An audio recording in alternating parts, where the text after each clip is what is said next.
വിക്രമാദിത്യ കഥകൾ ഭാഗം 27.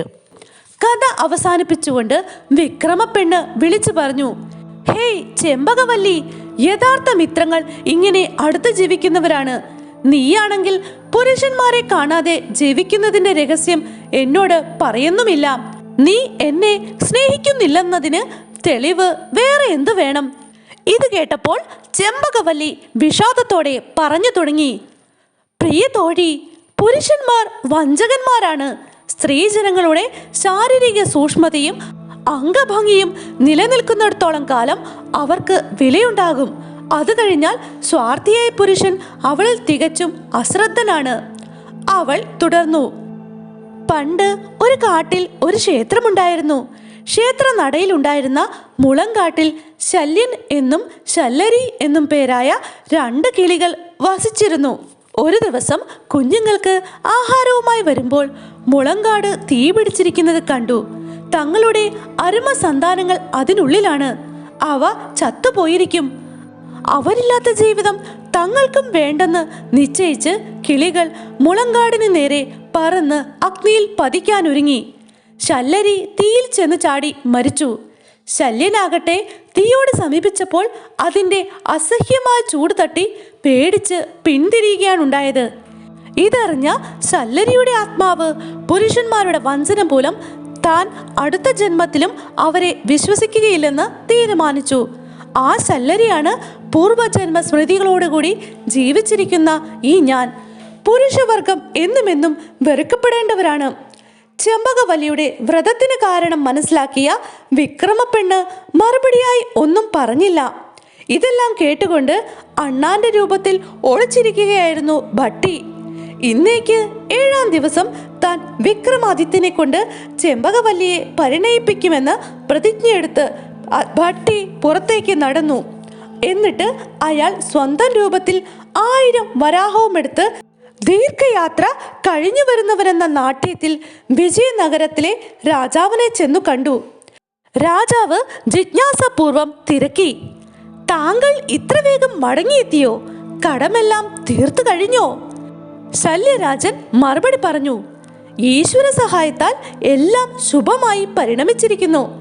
താങ്കളോടുള്ള കടം തീർത്ത് എൻ്റെ പത്നിയെ കൊണ്ടുപോകാനാണ് ഞാൻ വന്നിരിക്കുന്നത്. അപ്പോൾ രാജാവ് പറഞ്ഞു, അതിനെന്ത്, ഇപ്പോൾ തന്നെ ആകാമല്ലോ.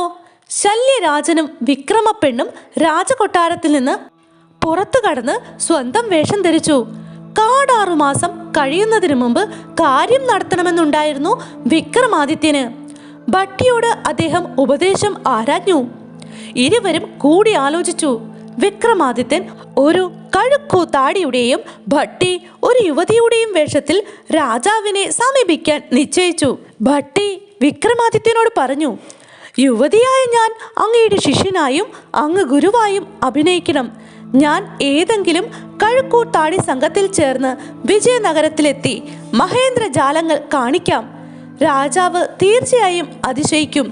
എൻ്റെ ഗുരു ആരാണെന്ന് ചോദിക്കുമ്പോൾ ഗുരു വനത്തിലായിരിക്കുകയാണെന്നും അദ്ദേഹത്തിന് സ്ത്രീകളെ കണ്ടുകൂടെന്നും അതിനാലാണ് വരാതിരിക്കുന്നതെന്നും ഞാൻ മറുപടി പറയും. രാജാവ് വന്ന് അങ്ങ് സ്ത്രീ സമ്പർക്കം ഇഷ്ടപ്പെടാതിരിക്കാനുള്ള കാരണം ചോദിക്കുമ്പോൾ ചെമ്പകവല്ലി പറഞ്ഞ കഥ തന്നെ അല്പം വ്യത്യാസത്തോടെ പറയണം. തീയിൽ ചാടി മരിക്കുന്നത് ശല്യനാകണമെന്ന് മാത്രം. ഇങ്ങനെയായാൽ നമ്മുടെ ആശ എളുപ്പത്തിൽ സാധിക്കും. ഭട്ടി പറഞ്ഞത് വിക്രമാദിത്യൻ സമ്മതിച്ചു. അയാൾ ഒരു കഴുക്കൂത്താടി പെണ്ണിന്റെ വേഷത്തിൽ രാജധാനിയിലെത്തി. രാജാവിന്റെ അനുവാദപ്രകാരം അഭ്യാസ പ്രകടനങ്ങൾ തുടങ്ങി. കൂത്തു കാണാൻ ഒട്ടേറെ ജനങ്ങൾ തടിച്ചുകൂടിയിരുന്നു. മറ്റു കൂത്താടികളുടെ പ്രകടനങ്ങൾക്ക് ശേഷം ഭട്ടി അരങ്ങിലേറി. അവളുടെ അമാനുഷിക ശക്തി കണ്ട് കാണികൾ അത്ഭുതപ്പെട്ടു. ഭൂമിയിലും ആകാശത്തിലും നിന്ന് അവൾ കളിക്കാൻ തുടങ്ങി. സമുദ്രവും പർവ്വതങ്ങളും ഇരച്ചു വരുന്നത് പോലെ കാഴ്ചക്കാർക്ക് തോന്നി. ഇടിവെട്ടും മിന്നൽ പിണരുകളും പേമാരിയും സൃഷ്ടിക്കപ്പെട്ടു. ആകാശത്തിൽ വെച്ച് ഒരു മഹാസമരം നടന്നു. അവളുടെ ഈ പ്രകടനങ്ങളെല്ലാം കണ്ട് ചെമ്പകവല്ലി തന്റെ സൗധത്തിൽ മറഞ്ഞിരിപ്പുണ്ടായിരുന്നു. രാജാവ് ആശ്ചര്യ പരതന്ത്രനായി. കഴുക്കൂത്താടി പെണ്ണിനെ അടുത്ത് വിളിച്ച് അവളെ അനുമോദിക്കുകയും ഇതെല്ലാം പഠിപ്പിച്ച ഗുരുവിനെ പറ്റി ചോദിക്കുകയും ചെയ്തു. കഴുക്കൂത്താടി പെണ്ണ് പറഞ്ഞു, എൻ്റെ ഗുരുവിന് ഒരു വ്രതമുണ്ട്. അദ്ദേഹം സ്ത്രീകളെ കാണുകയില്ല. അതുകൊണ്ട് വനമധ്യത്തിൽ ഏകനായിരിക്കുകയാണ്. രാജാവിന് അദ്ദേഹത്തെ കാണണമെന്ന് ആഗ്രഹമുണ്ടായി. രാജാവ് അദ്ദേഹത്തെ കാണാൻ പരിവാര സമേതം വനത്തിലേക്ക് നടന്നു. കൂടെ ചെമ്പകവല്ലിയും ഉണ്ടായിരുന്നു. അദ്ദേഹം ഗുരുവിനെ ചെന്ന് കണ്ട് വന്ദിക്കുകയും അദ്ദേഹത്തിന്റെ കലാപ്രകടനങ്ങൾ കാണാൻ ആഗ്രഹിക്കുകയും ചെയ്തു. ചെമ്പകവല്ലി തിരശീലയ്ക്ക് പിന്നിൽ മറഞ്ഞിരുന്ന് ഗുരുവിനെ വീക്ഷിക്കുന്നുണ്ടായിരുന്നു. രാജാവ് ഗുരുവിനോട് ചോദിച്ചു, അങ്ങയുടെ അപാരമായ കഴിവുകൾ പ്രകടിപ്പിക്കാതെ എന്താണ് അങ്ങ് വനമധ്യത്തിൽ വസിക്കുന്നത്?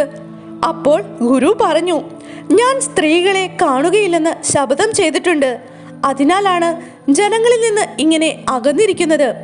രാജാവ് വീണ്ടും ചോദിച്ചു, സ്ത്രീകളെ വെറുക്കുവാൻ കാരണം എന്താണ്? അപ്പോൾ ഗുരു പറഞ്ഞു, കാരണമുണ്ട്, കേട്ടോളൂ. പണ്ട് കാലത്ത് ഒരു മുളങ്കാട്ടിൽ ശല്യൻ എന്നും ശല്ലരി എന്നും പേരായ 2 കിളികളുണ്ടായിരുന്നു. കുഞ്ഞുങ്ങൾക്ക് ആഹാരം കൊണ്ടുവരാൻ വേണ്ടി അവർ ഒരിക്കൽ പുറത്തു പോയപ്പോൾ മുളങ്കാടിന് തീ പിടിച്ചു. അതിനടിയിൽപ്പെട്ട കുഞ്ഞുങ്ങൾ വെന്തു മരിച്ചു.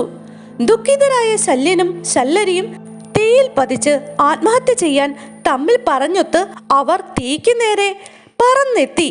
എന്നാൽ ചൂട് സഹിക്കാനാവാതെ ശല്ലരി അകലേക്ക് പറന്നുപോയി. ശല്യൻ തീരുമാനിച്ചതുപോലെ തീയിൽ ചാടി മരിക്കുകയും ചെയ്തു. ഭാര്യയുടെ വഞ്ചന മനസ്സിലാക്കിയ ശല്യൻ സ്ത്രീകളെ വെറുക്കുകയും അടുത്ത ജന്മത്തിൽ സ്ത്രീകളിൽ നിന്ന് അകന്നു ജീവിക്കുമെന്ന് പ്രതിജ്ഞയെടുക്കുകയും ചെയ്തു. ആ ശല്യനാണ് ഞാൻ. ഇതെല്ലാം കേട്ടുകൊണ്ടിരുന്ന ചെമ്പകവല്ലി കഥയുടെ അവസാന ഭാഗം എത്തിയപ്പോൾ ക്രോധയായി. അവൾ ഉച്ചത്തിൽ എടുത്തു ചോദിച്ചു, ആരാണ് തീയിൽ ചാടി മരിച്ചത്? ഗുരുവിന്റെ ശാന്തസ്വരം, ശല്യൻ മരിച്ചു, ശല്ലരി പറന്നുപോയി. കള്ളം! ചെമ്പകവല്ലി ഒച്ച വെച്ചു. പച്ചക്കള്ളം, ശല്ലരിയാണ് മരിച്ചത്. അവർ തമ്മിൽ തർക്കം തുടങ്ങി. വാദപ്രതിവാദം മൂത്ത് വഴക്കായി. അത് സംഘട്ടനത്തിൽ കലാശിച്ചു. ഇതെല്ലാം കണ്ടും കേട്ടും നിന്നിരുന്ന രാജാവ് വിസ്മയിച്ചു പോയി. കഴിഞ്ഞ ജന്മത്തിൽ കഴക്കൂത്താടിയും ചെമ്പകവല്ലിയും ദമ്പതികളായിരുന്നുവെന്ന് അദ്ദേഹം ഊഹിച്ചു. ഈ ജന്മത്തിലും അവർ തമ്മിൽ ദമ്പതികളായി കാണാൻ രാജാവിന് എതിർപ്പുണ്ടായിരുന്നില്ല. ചെമ്പകവല്ലിക്കും ഗുരുവിനും ഇത് സമ്മതവുമായിരുന്നു. ജനങ്ങൾ ഇതറിഞ്ഞ് അത്യധികം സന്തോഷിച്ചു. ശുഭമുഹൂർത്തത്തിൽ പൗരപ്രമാണികളുടെയും ഉദ്യോഗസ്ഥ വൃന്ദരുടെയും സാന്നിധ്യത്തിൽ ചെമ്പകവല്ലിയുടെയും ഗുരുവിന്റെയും വിവാഹം വളരെ ആർഭാടമായി നടന്നു. അവർ അവിടെ താമസിച്ചു വരവേ ഒരു ദിവസം ഭട്ടി സ്വന്തം വേഷത്തിൽ വിജയനഗര രാജധാനിയിലെത്തി. എല്ലാവരും കേൾക്കെ ഗുരുവിനെ അറിയിച്ചു, വിക്രമാദിത്യ മഹാരാജാവേ, കാണ്ടാറ് മാസം ഇന്ന് അവസാനിച്ചിരിക്കുന്നു. നമുക്ക് ഇപ്പോൾ തന്നെ പുറപ്പെടണം. അപ്പോഴാണ് രാജാവിന് മകളുടെ ഭർത്താവ് ആരാണെന്ന് മനസ്സിലായത്. അദ്ദേഹത്തിന്റെ അതിശയം പറഞ്ഞറിയിക്കാനാവുന്നതായിരുന്നില്ല. വീരാതിവീരനായ വിക്രമാദിത്യനാണ് തന്റെ ഭർത്താവെന്നറിഞ്ഞ് ചെമ്പകവല്ലി ആനന്ദസാഗരത്തിൽ ആറാടി. നിശ്ചിത ദിവസം തന്നെ പരിവാര സമേതം ദമ്പതികൾ ഉജ്ജയിനിയിലേക്ക് പുറപ്പെട്ടു. വിക്രമാദിത്യൻ അവിടെ പ്രതാപത്തോടെ രാജ്യഭരണം ചെയ്തു തുടങ്ങി. അത്രയും പറഞ്ഞ് സാലഭഞ്ജിക കഥ അവസാനിപ്പിക്കുന്നതോടെ ഭോജനോടൊരു സങ്കടവും ഉണർത്തിച്ചു. ഹേ ഭോജരാജാവേ, ഞങ്ങളുടെ സ്വാമിയായ വിക്രമാദിത്യ ചക്രവർത്തിയുടെ വീരതയുടെ ഒരംശം പോലും അങ്ങേക്കുണ്ടെങ്കിൽ ഈ സിംഹാസനത്തിൽ കയറുന്നതിന് എനിക്ക് വിരോധമില്ല. സൂര്യൻ പടിഞ്ഞാറ് ചാഞ്ഞിരുന്നു. സന്ധ്യാവന്ദനത്തിന് വേണ്ടി ഭോജരാജാവ് പോയതോടുകൂടി അന്നത്തെ സദസ്സ് പിരിഞ്ഞു. 4ാം നാളും അങ്ങനെ കടന്നുപോയി.